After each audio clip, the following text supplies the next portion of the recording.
Church. We're currently on week 29, day 5. Let's open with prayer.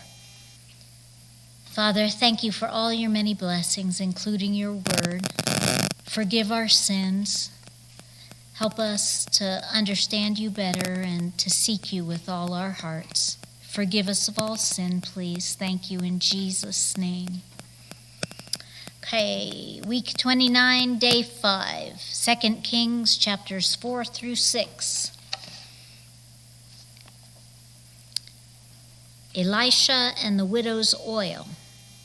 Now the wife of one of the sons of the prophets cried to Elisha, "Your servant, my husband, is dead, and you know that your servant feared the Lord, but the creditor has come to take my 2 children to be his slaves." And Elisha said to her, "What shall I do for you? Tell me, what have you in the house?" And she said, "Your servant has nothing in the house except a jar of oil." Then he said, "Go outside, borrow vessels from all your neighbors, empty vessels, and not too few. Then go in and shut the door behind yourself and your sons, and pour into all these vessels. And when one is full, set it aside." So she went from him and shut the door behind herself and her sons. And as she poured, they brought the vessels to her. When the vessels were full, she said to her son, "Bring me another vessel." And he said to her, "There is not another." Then the oil stopped flowing. She came and told the man of God, and he said, "Go sell the oil and pay your debts, and you and your sons can live on the rest." Elisha and the Shunammite woman. One day Elisha went on to Shunem, where a wealthy woman lived who urged him to eat some food.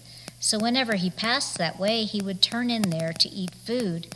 And she said to her husband, "Behold, now I know that this is a holy man of God who is continually passing our way. Let us make a small room on the roof with walls and put there for him a bed, a table, a chair, and a lamp, so that whenever he comes to us, he can go in there." One day he came there, and he turned into the chamber and rested there. And he said to Gehazi his servant, "Call this Shunammite."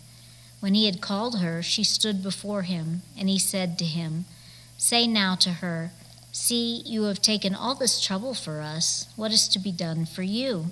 Would you have a word spoken on your behalf to the king or to the commander of the army?" She answered, "I dwell among my own people."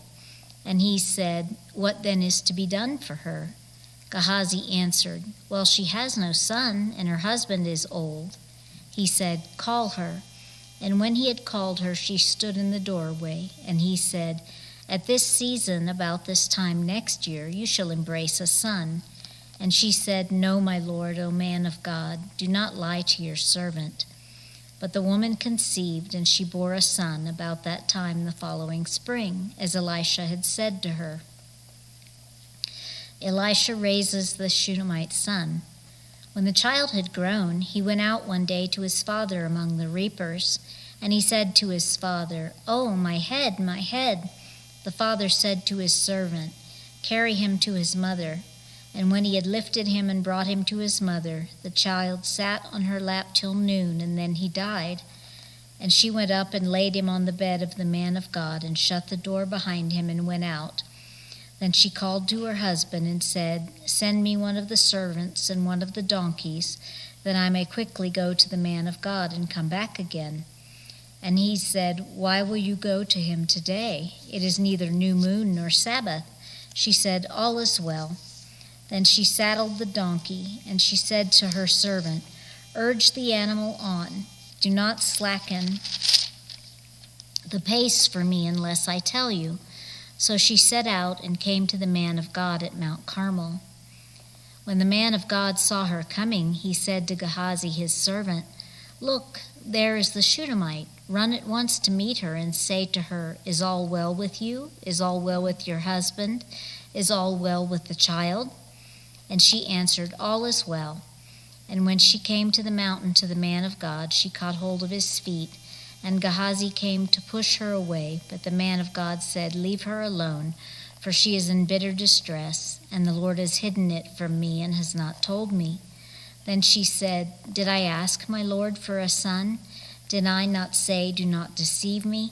And he said to Gehazi, "Tie up your garment and take my staff in your hand and go. If you meet anyone, do not greet him, and if anyone greets you, do not reply, and lay my staff on the face of the child." Then the mother of the child said, "As the Lord lives, and as you yourself live, I will not leave you." So he arose and followed her. Gehazi went on ahead and laid the staff on the face of the child, but there was no sound or sign of life. Therefore he returned to meet him and told him, "The child is not awakened." When Elisha came into the house, he saw the child lying dead on his bed. So he went in and shut the door behind the two of them and prayed to the Lord. Then he went up and lay on the child, putting his mouth on his mouth, his eyes on his eyes, and his hands on his hands. And as he stretched himself upon him, the flesh of the child became warm. Then he got up again and walked once back and forth in the house, and went up and stretched himself upon him. The child sneezed 7 times, and the child opened his eyes. Then he summoned Gehazi and said, "Call the Shunammite." So he called her, and when she came to him, he said, "Pick up your son." She came and fell at his feet, bowing to the ground. Then she picked up her son and went out. Elisha purifies the deadly stew.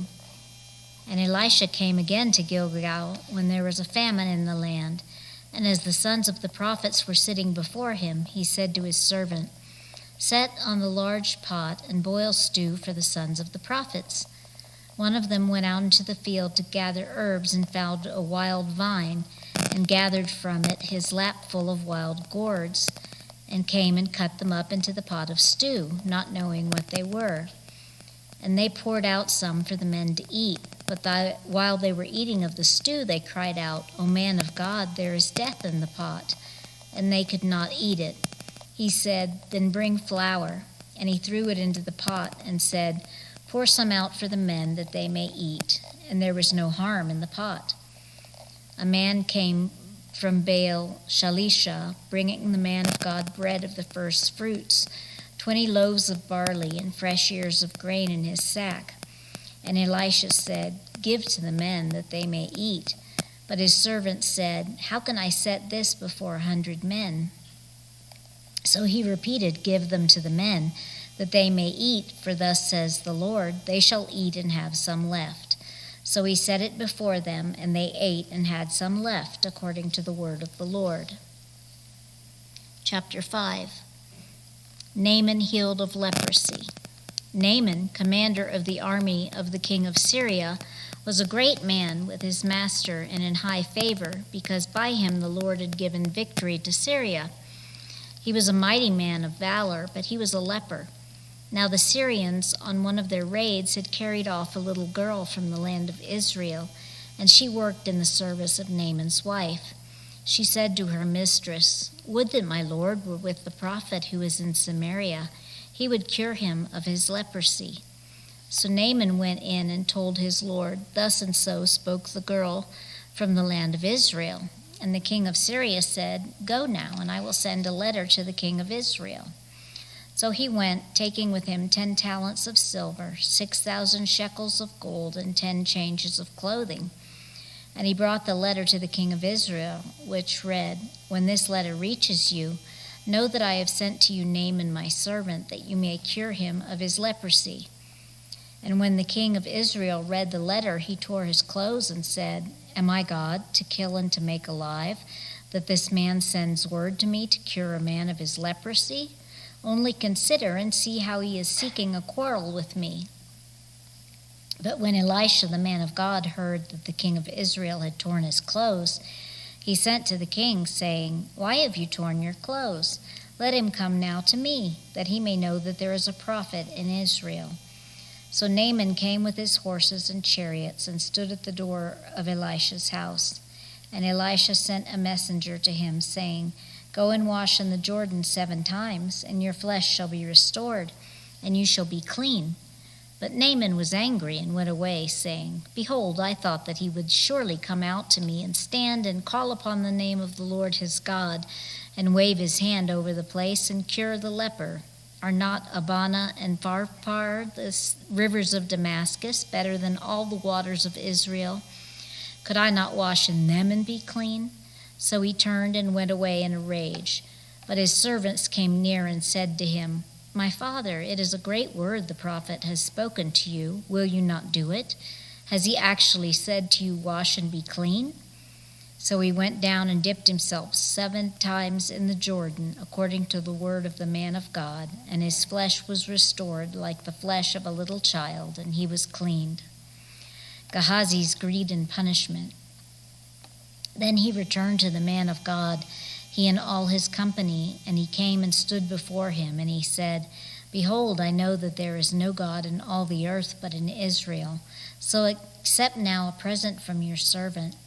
But he said, "As the Lord lives, before whom I stand, I will receive none." And he urged him to take it, but he refused. Then Naaman said, "If not, please let there be given to your servant 2 mule loads of earth, for from now on your servant will not offer burnt offering or sacrifice to any god but the Lord. In this matter may the Lord pardon your servant when my master goes into the house of Rimmon to worship there, leaning on my arm, and I bow myself in the house of Rimmon. When I bow myself in the house of Rimmon, the Lord pardon your servant in this matter."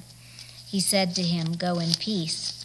But when Naaman had gone from him a short distance, Gehazi, the servant of Elisha the man of God, said, "See, my master has spared this Naaman the Syrian, in not accepting from his hand what he brought. As the Lord lives, I will run after him and get something from him."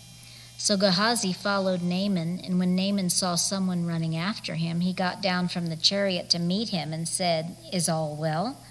And he said, "All is well. My master has sent me to say, there have just now come to me from the hill country of Ephraim 2 young men of the sons of the prophets. Please give them a talent of silver and 2 changes of clothing." And Naaman said, "Be pleased to accept 2 talents. And he urged him and tied up 2 talents of silver in 2 bags with 2 changes of clothing and laid them on 2 of his servants, and they carried them before Gehazi. And when he came to the hill, he took them from their hand and put them in the house, and he sent the men away, and they departed. He went in and stood before his master, and Elisha said to him, "Where have you been, Gehazi?" And he said, "Your servant went nowhere." But he said to him, "Did not my heart go when the man turned from his chariot to meet you? Was it a time to accept money and garments, olive orchards and vineyards, sheep and oxen, male servants and female servants? Therefore the leprosy of Naaman shall cling to you and to your descendants forever." So he went out from his presence, a leper like snow. Chapter 6. The axe head recovered. Now the sons of the prophets said to Elisha, "See, the place where we dwell under your charge is too small for us. Let us go to the Jordan, and each of us get there a log, and let us make a place for us to dwell there." And he answered, "Go." Then one of them said, "Be pleased to go with your servants." And he answered, "I will go." So he went with them. And when they came to the Jordan, they cut down trees. But as one was felling a log, his axe head fell into the water, and he cried out, "Alas, my master, it was borrowed." Then the man of God said, "Where did it fall?" When he showed him the place, he cut off a stick and threw it in there and made the iron float. And he said, "Take it up." So he reached out his hand and took it. Horses and chariots of fire. Once when the king of Syria was warring against Israel, he took counsel with his servants, saying, "At such and such a place shall be my camp." But the man of God sent word to the king of Israel, "Beware that you do not pass this place, for the Syrians are going down there." And the king of Israel sent to the place about which the man of God told him. Thus he used to warn him, so that he saved himself there more than once or twice. And the mind of the king of Syria was greatly troubled because of this thing. And he called his servants and said to them, "Will you not show me who of us is for the king of Israel?" And one of his servants said, "None, my lord, O king, but Elisha, The prophet who is in Israel tells the king of Israel the words that you speak in your bedroom. And he said, Go and see where he is, that I may send and seize him. It was told him, Behold, he is in Dothan. So he sent their horses and chariots and a great army, and they came by night and surrounded the city. When the servant of the man of God rose early in the morning and went out, behold, an army with horses and chariots was all around the city. And the servant said, Alas, my master, what shall we do? He said, Do not be afraid, for those who are with us are more than those who are with them. Then Elisha prayed and said, O Lord, please open his eyes that he may see. So the Lord opened the eyes of the young man, and he saw, and behold, the mountain was full of horses and chariots of fire all around Elisha. And when the Syrians came down against him, Elisha prayed to the Lord and said, Please strike this people with blindness. So he struck them with blindness in accordance with the prayer of Elisha. And Elisha said to them, This is not the way, and this is not the city. Follow me, and I will bring you to the man whom you seek. And he led them to Samaria. As soon as they entered Samaria, Elisha said, O Lord, open the eyes of these men that they may see. So the Lord opened their eyes, and they saw, and behold, they were in the midst of Samaria. As soon as the king of Israel saw them, he said to Elisha, My father, shall I strike them down? Shall I strike them down?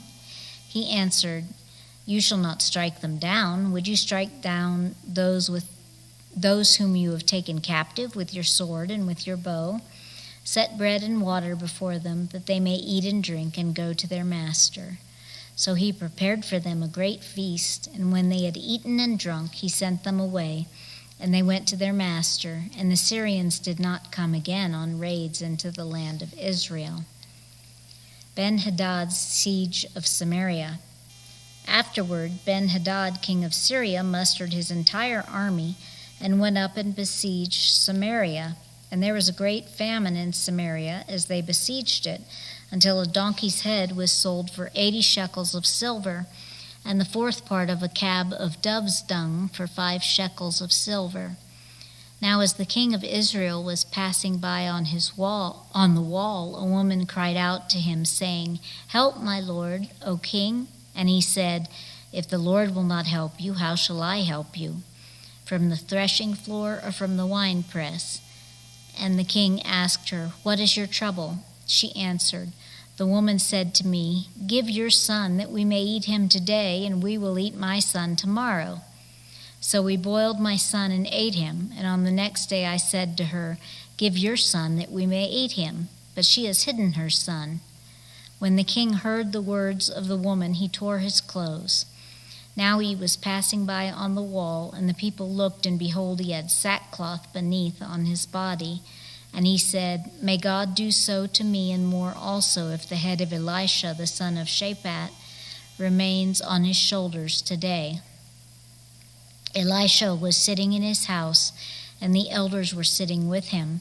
Now the king had dispatched a man from his presence, but before the messenger arrived, Elisha said to the elders, Do you see how this murderer has sent to take off my head? Look, when the messenger comes, shut the door and hold the door fast against him. Is not the sound of his master's feet behind him? And while he was still speaking with them, the messenger came down to him and said, This trouble is from the Lord. Why should I wait for the Lord any longer? Now we'll go to Matthew chapter 5.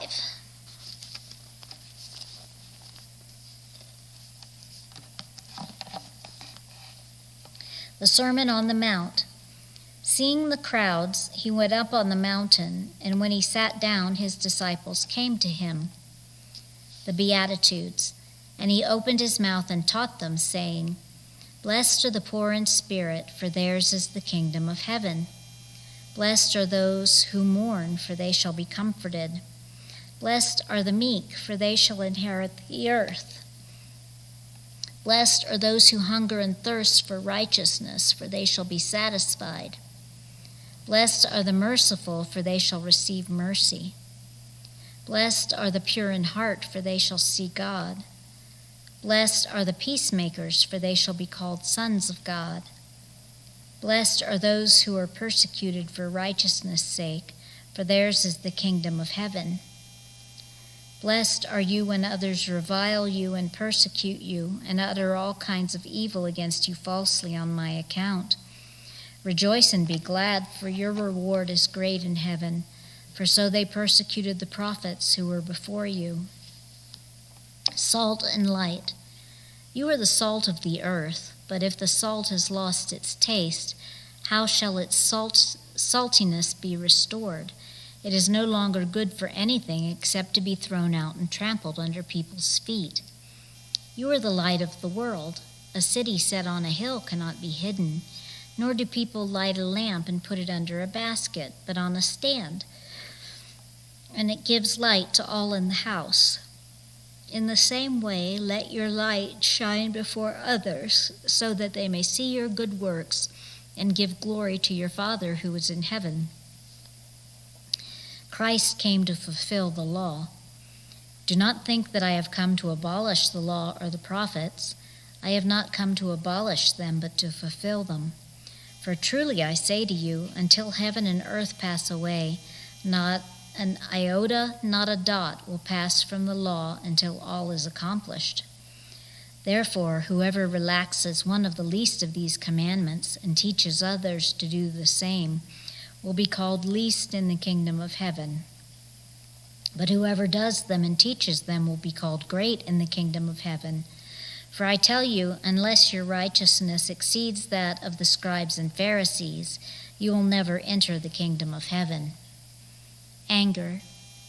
You have heard that it was said to those of old, you shall not murder, and whoever murders will be liable to judgment. But I say to you that everyone who is angry with his brother will be liable to judgment. Whoever insults his brother will be liable to the council, and whoever says, you fool, will be liable to the hell of fire. So if you are offering your gift at the altar and there remember that your brother has something against you, leave your gift there before the altar and go. First be reconciled to your brother, and then come and offer your gift. Come to terms quickly with your accuser while you are going with him to court, lest your accuser hand you over to the judge and the judge to the guard, and you be put in prison. Truly I say to you, you will never get out until you have paid the last penny. Lust. You have heard that it was said, you shall not commit adultery. But I say to you that everyone who looks at a woman with lustful intent has already committed adultery with her in his heart. If your right eye causes you to sin, tear it out and throw it away, for it is better that you lose one of your members than that your whole body be thrown into hell. And if your right hand causes you to sin, cut it off and throw it away, for it is better that you lose one of your members than that your whole body go into hell. Divorce. It was also said, whoever divorces his wife, let him give her a certificate of divorce. But I say to you that everyone who divorces his wife, except on the ground of sexual immorality, makes her commit adultery, and whoever marries a divorced woman commits adultery. Oaths. Again you have heard that it was said to those of old, you shall not swear falsely, but shall perform to the Lord that which you have sworn. But I say to you, do not take an oath in all, either by heaven, for it is the throne of God, or by the earth, for it is his footstool, or by Jerusalem, for it is the city of the great King. And do not take an oath by your head, for you cannot make one hair white or black. Let what you say be simply yes or no. Anything more than this comes from evil. Retaliation. You have heard that it was said, an eye for an eye and a tooth for a tooth. But I say to you, do not resist the one who is evil. But if anyone slaps you on the right cheek, turn to him the other also. And if anyone would sue you and take your tunic, let him have your cloak as well. And if anyone forces you to go 1 mile, go with him 2 miles. Give to the one who begs from you, and do not refuse the one who would borrow from you. Love your enemies. You have heard that it was said, you shall love your neighbor and hate your enemy. But I say to you, love your enemies and pray for those who persecute you, so that you may be sons of your Father who is in heaven. For he makes his sun rise on the evil and on the good, and sends rain on the just and on the unjust. For if you love those who love you, what reward do you have? Do not even the tax collectors do the same? And if you greet only your brothers, what more are you doing than others? Do not even the Gentiles do the same? You therefore must be perfect, as your heavenly Father is perfect. And that concludes our Bible reading for this week. Have a nice weekend.